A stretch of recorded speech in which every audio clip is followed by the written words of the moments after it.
Wilderness Committee is delivering thousands of letters to the Manitoba government.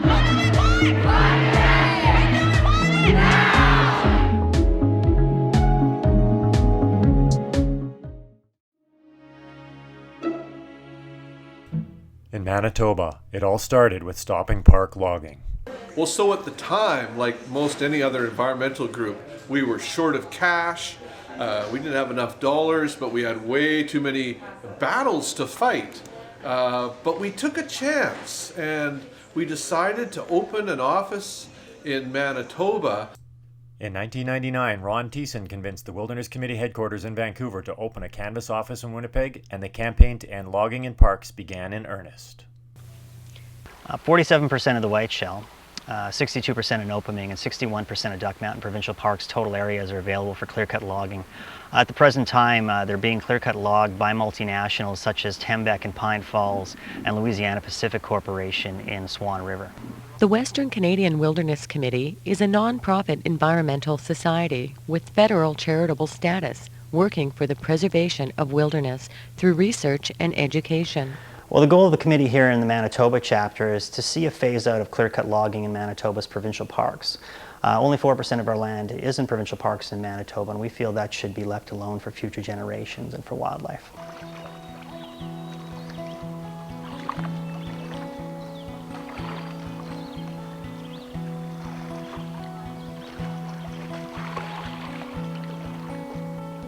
When you think of a provincial park, beautiful lakes, pristine scenery, trees as far as the eye can see, animals living in their natural habitat, and people camping and spending time at their cabins is what often comes to mind.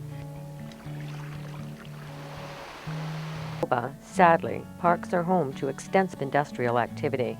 To help protect Manitoba provincial parks from continued exploitation, please contact the Western Canadian Wilderness Committee to discover how you can help save our precious natural heritage. Throughout the year, Wilderness Committee representatives visit neighborhoods to inform and educate individuals on how they can help save our treasured provincial parks and other ecologically significant areas. The Manitoba chapter is a not-for-profit organization dedicated to protecting Manitoba's natural heritage from industrial exploitation. Please support the Western Canadian Wilderness Committee and help protect Manitoba's natural legacy by becoming a member or by making a tax-deductible donation. Before long, WC grew to campaigning on the east side of Lake Winnipeg, the Poplar Nanoan Park Reserve, protecting boreal woodland caribou, and the Manigatogan River. So how does one distill down 20 years of environmental work into a short video without taking up the entire evening? And as you know, campaigners do like to hear themselves talk. WC and much of the environmental community could not have made such progress without the late, great Gary Raven, who passed to the spirit world in 2010. Hello, good afternoon.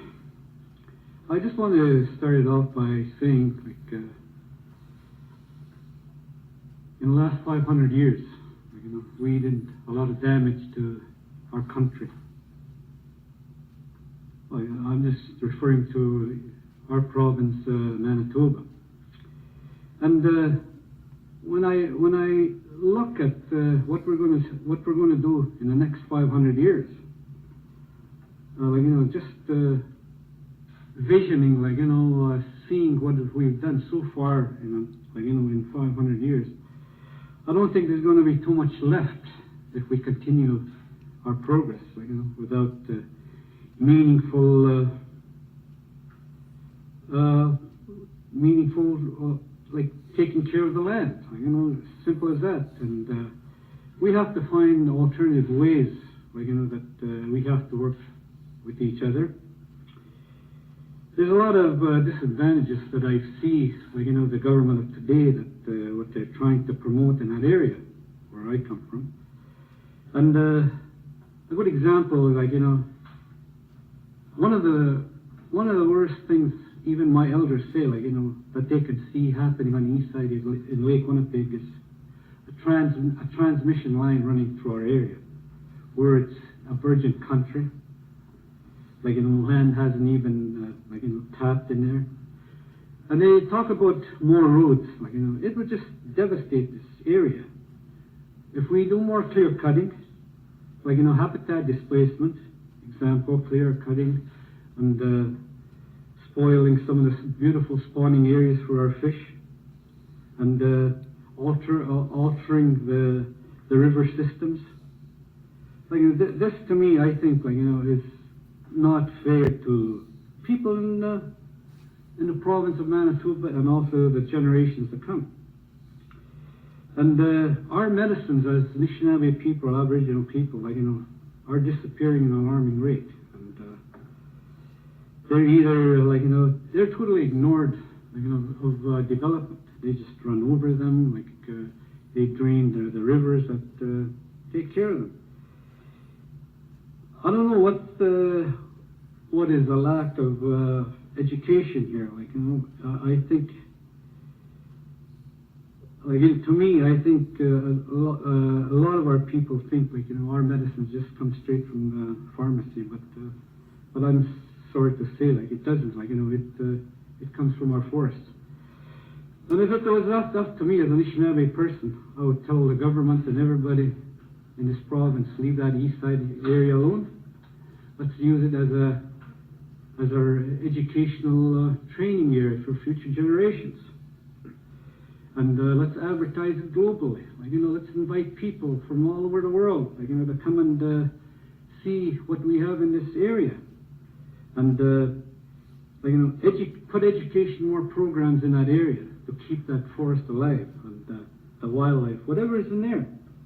And then definitely the last thing I want to see is a long-range planning that involves all the four races in this province, and follow that long-range plan. I don't care what government comes in. Like, you know, I think if we make a commitment like that, then I think, like, you know, we'll leave something for our future generations.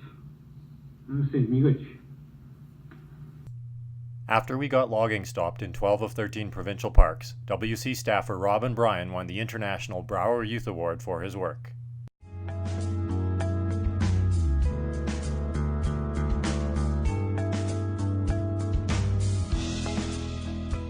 What really inspires me is the possibility that my life might actually have a lasting impact, a positive impact on the people of the world and future generations. I'm Robin. I live here in Winnipeg, Manitoba, and I work as the Outreach Coordinator for the Wilderness Committee Manitoba chapter.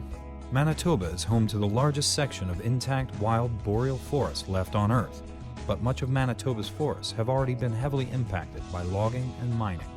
Robin's organizing was instrumental in a landmark campaign victory that protected nearly 1 million acres of forests in Manitoba's parklands, and he continues to work vigorously to protect Canada's remaining boreal forests once and for all. We've got the largest forest in the Northern Hemisphere, and this is something to be excited about. It's something that should be a part of our identity. The whole world should know about it. We really like to just reach out to everyday Manitobans. One of the best ways of doing that is just knocking on somebody's door and having a casual but direct conversation with them. Yeah, I could give you a piece of literature here about our newest campaigns. I want to take this issue that's really covers a whole breadth of information. It can get pretty complex when you're looking at an entire province, and breaking it down into simple messages that people can understand and connect to. Everything that we do is basically providing the accurate information for public to make up their own minds, but then the next level is actually either writing a letter or calling your MLA or MP about these issues. Robin's outreach efforts generated tens of thousands of letters and helped create a critical mass of support for saving the boreal forests. In November 2008, the government of Manitoba announced a ban on nearly all logging in provincial parks. That's 1 million acres of provincial park land that was once in danger of being logged, that's moved out of that category and will be protected from this harmful activity in our parks. Robin was really instrumental in getting park logging banned. He started having meetings with the conservation minister. He was able to sit down and say, this shouldn't be happening, and I'm telling my friends and I'm telling everybody I meet that this is happening and we can change that. It's really the Amazon of the north. The boreal forest is actually the largest storehouse of fresh water on the planet. When we're talking about protecting this forest, we're talking about a huge hope for mitigating our climate. That's a really, really inspiring thing to be working on, and that's what drives me to work tirelessly to protect it. Down below we're seeing some of the clear cuts around the Springer Lake area. This is just a tiny little part of the whole resource extraction project that's affected our park so much. Clear-cutting destroys wildlife habitats, denies the soil critical nutrients, and has an overall devastating effect on ecosystems. What we're looking at here is an older cut block. It's been replanted, and so it kind of looks like a little green and everything, but what you don't see is soil's been really affected. It's a very sterile environment. This earth here has a thick layer of sawdust covering the whole thing. It's not going to be able to support any growth for the next few decades. We're looking at a really perfect example of what we're outraged about in this park, illegal logging activity like this slab pile. This is basically just using an area of our park to as a dumping area for the scrap leftovers of the logging process. It really adds insult to injury when you have this type of illegal stuff going on in a park. We need forests like this for the survival and the flourishing of future generations of people. It is possible to see widespread change if you just stick to something, and sometimes it seems like you're not getting anywhere, like the answer is coming back like we can't change this, or it's too complicated, or we don't have enough support, but just keep pushing and great things can happen. In 2011, the Manitoba government backtracked on their promise to end logging in Grass River Park and instead authorized a new logging road. Does this logging road in northern Manitoba look like logging to you? If it is logging, it may be illegal. That's the argument environmentalists are taking to court. In a legal first to protect sensitive woodland caribou habitat. So putting this road through one of the most sensitive areas of Grass River Provincial Park will have a tremendous impact on woodland caribou. Eric Radar is with the Wilderness Committee. He and his lawyers are using a rarely used legal tool to ask a judge to clarify if the right given to Tolko to build the road was legal. The logging road that began this spring cuts straight through Grasslands Provincial Park, even though the government passed a law 2 years ago banning logging in provincial parks. We're asking a judge to look at this legislation as it was written and find out whether or not a logging road is considered logging. The provincial government declined to be interviewed, but its lawyer said in court the road is for transporting wood from outside the park, so it's still lawful. But the Wilderness Committee disputes that, saying a logging road is critical to logging, so it cannot be allowed in provincial parks. The lawyer for the Wilderness Committee says this is the first time the courts have been used in this way to advance environmental rights, a civilized approach to resolving differences. In the past, differences over the environment were resolved this way, with protests and conflict. That's changing. We don't have to argue about impassioned causes. The law has been written, and we are just asking that it be upheld. When the provincial park logging ban was passed, logging companies were given $3 million in compensation. Tolko wants this logging road to increase its transportation efficiency and profits. It already has roads to its logging area that go around the park. Mikhailo Perstupa, CBC News, Winnipeg. In 2013, the Manitoba government issued a license for the new mine inside Grass River Provincial Park, the first new mine in a park in 20 years. Yeah, the specific environmental problems with this mine, one of the biggest is that it's in caribou habitat. Woodland caribou are an endangered species listed federally and provincially. One of the most endangered ranges in Manitoba is the Naosap Range, and they make their home in the area of the Reed Mine. Now the government and this company neither have properly addressed how they're going to handle the caribou will react to this mine and the impacts, the cumulative impacts of operations in this region. So caribou is one side of it. Now tailings is another.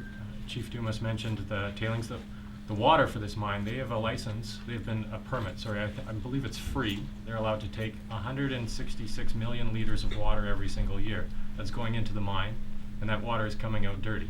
So where is that water going, and what's going to happen to it? Eventually it's going to end up in Reed Lake or the Grass River, two of our highest quality water bodies in Manitoba. That Grass River Provincial Park is built around to protect Reed Lake and Grass River. So water and caribou are the simplest things. Climate change is an issue. They're going to be trucking 33 trucks a day, so that'll be return trips. That's 66 trucks every single day, which, a truck almost every 20 minutes, 24/7 for 365 days a year for something like 5 years to Flin Flon. They're expecting to release the equivalent of 13,250 tons of carbon into the atmosphere every single year that this mine operates. That's the equivalent of taking 2,700 cars off the road. So there's a big impact to this, and every time the government and this company talks about this project, they say, well, they're small impacts, but they are all having a big impact. And when you add up all of the other impacts from the other decades of mine activity in the north that haven't been properly maintained, whether it's Hudbay's the last project that Hudbay had in Manitoba in a provincial park was Spruce Point. And they say how wonderful the area has been cleaned up, but if you'd like to look at a video online, you'll see the toxic ponds and the toxic soil and heavy metal contamination all through the site. It's been well documented, and the company said, oh, I'm sorry, well, we're going to go in there and clean it up now. That's nice for the company to say that now, but really we need them to be better stewards of the land than they are. So to allow them to operate in a park and to create all the damage that they will, we don't support it. In 2013, private corporation Omnitrax announced an insane plan to ship crude oil by rail through northern Manitoba and the port of Churchill. We say that there is a risk here. We know, we have a pretty good idea where these bears spend their time. We have a very good idea where they den. This is a population that is known, and this is a population that is strongly suspected by scientists, and strongly suspected is probably a diplomatic way of putting it, to be experiencing impacts from climate change already. What's going on is probably a little bit complicated and perhaps may not be quite so straightforward as was originally thought, but nevertheless, this is a population of polar bears at the southern edge of the species range. They're extremely vulnerable to climate change impacts here. Add an oil spill in a denning area on top of that, and you have a scenario that if I still had my old job, would be adding to my gray hairs just thinking about it. We know very clearly from some research that maybe shouldn't have, no, scratch the maybe, that probably should never have been done. It was done in Churchill a long time ago that polar bears and oil do not mix. A study was conducted in 1980 that deliberately exposed polar bears to crude oil and then looked at what happened. What happened was not pretty. 3 of 4 bears died, and they died very badly. As the investigators wrote on page 1 of their report, this crude oil had unexpectedly severe toxicity effects, and it's not like they weren't expecting it not to be toxic. Auditing logging operations and staring at what's happening on the ground here, deciding how effective the logging is and how scientifically valid the process is, it's easy to forget that this is a provincial park. We don't need fancy scientific explanations about why we shouldn't be logging a park. We know that parks are set aside for people, for wildlife, for wilderness. It's said that the wilderness does not need any defense, it only needs more defenders. We need you to help ban logging in the last provincial park in Manitoba. Duck Mountain Provincial Park needs your help. By 2018 and 2019, the government of Manitoba can withdraw Duck Mountain Provincial Park from the logging area. while not compromising the economic opportunities in this rural region. Is Whiteshell Provincial Park the place for a mine? No. But over my shoulder there, you'll see a mining claim post that's been put in place in the last year or so. The Wilderness Committee has been calling for an end to mining in provincial parks for more than a decade. As I walked out to this place today, I passed the remnants of industrial activity inside our provincial park. Mining, drill sites, old industrial activity, and of course clear cuts from when we used to log our parks too. I'm about halfway between West Hawk Lake and Falcon Lake. I'm not deep in the woods. This area that we cherish, Whiteshell Provincial Park, is at risk from mining. As we've seen in Nopaming Provincial Park in the last 2 years, mineral exploration, bulldozing the forest, will have a long-term devastating effect for Whiteshell Provincial Park if it's allowed. Premier Pallister in the last couple of years has opened the doors for more mineral exploration in parks and changed a long-standing restriction. But what we need to have happen is we need to end mining claims in provincial parks. We need to end the opportunity for individuals to come in and claim part of our park so that we can no longer protect the wildlife, the biodiversity, the solace, the peace that we get from our provincial parks. If you're as angry about mining in parks as I am, visit wildernesscommittee.org and learn how you can help end mining in parks. I'm Eric on the ground for the Wilderness Committee.